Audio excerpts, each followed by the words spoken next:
Good evening, everyone. Time for another silver update. Now, this is the weekly chart of the dollar index. Just wanted to show you the strength of this rally. Silver and gold really haven't done anything. But the dollar is kind of out of the gate with a bit of a jump here. You can see that on the 1 minute chart.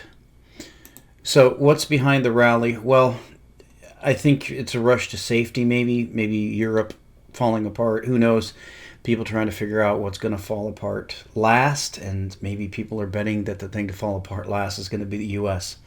Maybe they're right.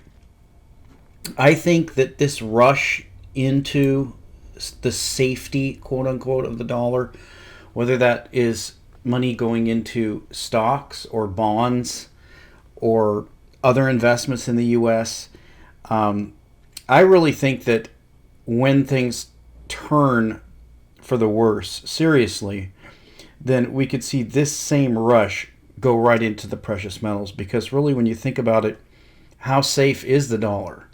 And we're going to see here when we look at the incredible profligacy of our government, I think you'll agree with me that the dollar isn't very strong. So let's look at this article here.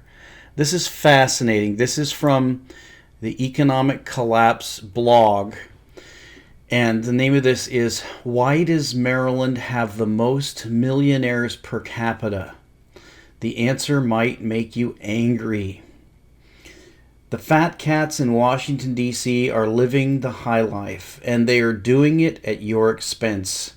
Over the past decade, there has been one area of the country which has experienced a massive economic boom thanks to wildly out-of-control government spending. The Washington, D.C. region is absolutely swimming in cash, and I'm going to show you that's exactly right. In fact, at this point, the state of Maryland has the most millionaires per capita in the entire nation, and it isn't even close. If you have never lived there, it's hard to describe what the D.C. area is like. Every weekday morning, hordes of lawyers, lobbyists, and government bureaucrats descend upon D.C. from the surrounding suburbs, and at the end of the day, the process goes in reverse. Everyone is just trying to get their piece of the pie, and it is a pie, by the way, it's a pie from the public trough.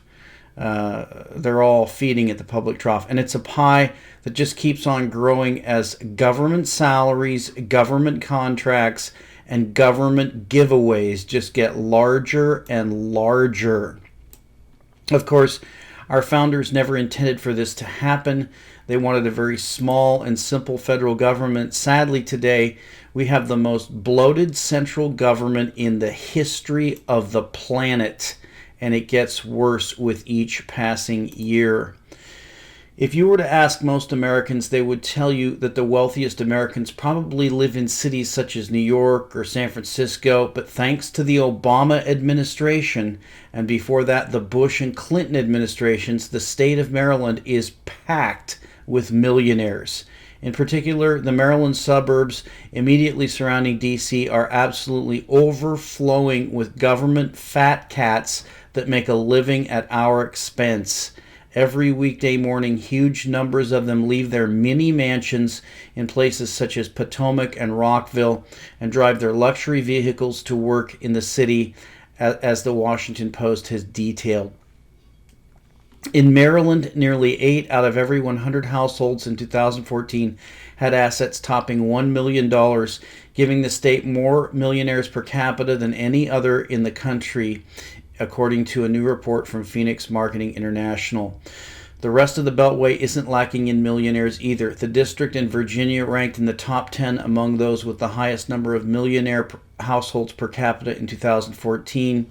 In Virginia, which was number 6 on the list, 6.76% of the state's 3.17 million households are millionaires. And in the district which rounds out the top 10, 6.25% of its more than 292,000 households are millionaires. And while not too many of them are millionaires, your average federal workers that toil in D.C. are doing quite well. Once upon a time, it was considered to be a sacrifice to go into government service. Not anymore.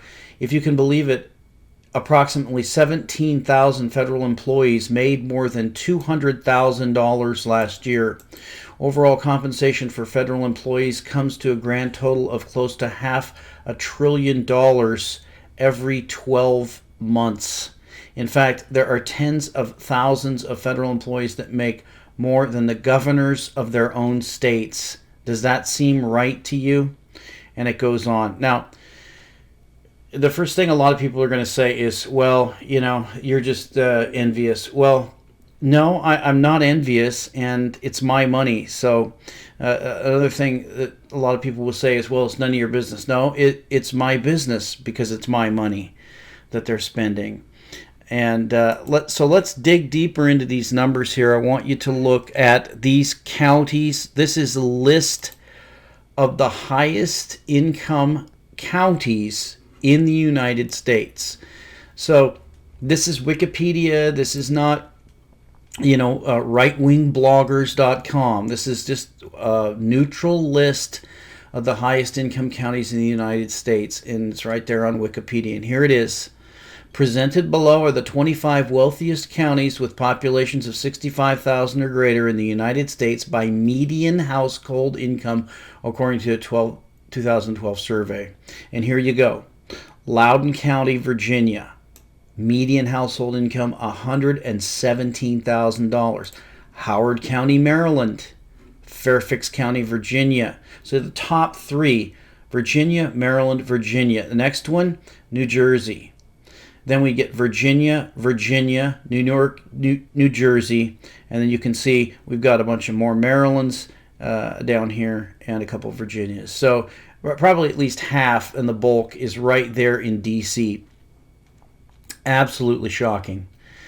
Just shocking is the only way to describe it.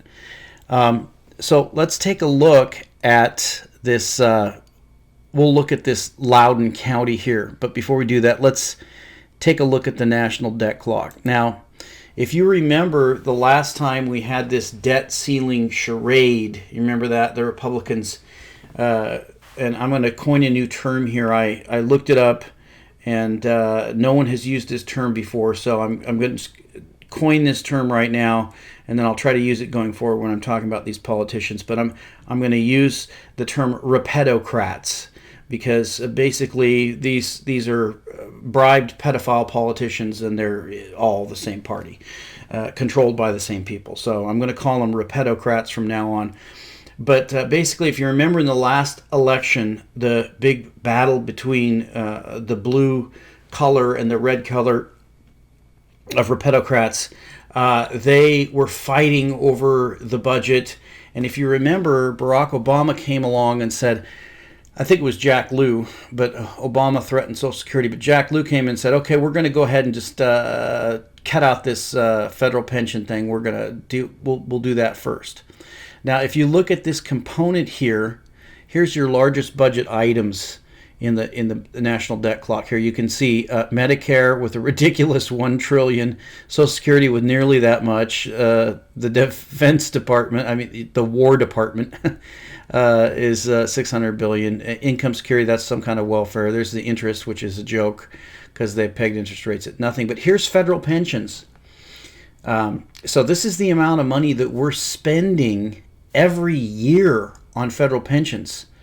Now, here's the number of total government employees. Now, this is federal employment reports, and you can see this is one big thing that Obama White House cronies have boasted about, how they've reduced the number of federal employees. Well, you can just about bet that they probably tripled or quadrupled the number of contractors. I guarantee you, it's some kind of funny business. But we'll take it at face value here, and we'll say roughly 4 million or so. So if you do the math on that and you divide this number by that number, that comes to roughly $60,000 per federal employee per year that we're putting towards their pensions. Most Americans don't even make $60,000 a year, but here we're putting $60,000 a year towards their pensions. Now, some people are going to say, well, there's a lot of retired ones that we're supporting. No, there aren't that many. It's like any other retirement scheme. The bulk are working right now. So that's an outrage. You can see what they're putting towards Social Security, and I'm sure the number of Social Security retirees is at least tenfold to 50-fold the number of federal retirees. But here it is. The federal pension money is almost half what we put towards the rest of the country. So here's your fat cats here in D.C., and this is exactly upside down. It is obscene. These people feeding at the federal public trough, they should make half of what their counterparts in the private sector make. But it's an outrage. They make 4 to 5 times. Now, let's flesh this out in the real world, because a lot of people are going to say, well, your numbers aren't right. I don't believe you. And so what I wanted to do is try to flesh this out in the real world here real quick. So you can see we had this Loudoun County, Virginia, that came in as number 1. So I decided, okay, well, let's go to Zillow, and we'll just do Loudoun County. We'll just do that as our search. So you can see it pulls up the county here, and that's clearly right there, right outside of D.C. Do you see that? You've got the Loudoun County right here. And here's Washington. There's Arlington right there. So you can see these guys in this county, they just hop on this, 267 freeway, and boom, they're right there. That's what he described in that article. So let's just jump around here and take a look at a few of these here. So here's a $750,000 home. You can see 4-bedroom, 4-bath, 5,000 square feet. Looks like a pretty normal home, maybe a little bit nicer than some other ones. $750,000. So let's take a look at the history of it. It was built in 1999, so that's good. We can get a decent history, and we'll pull it down here. You can see it sold in 1999 for $300,000.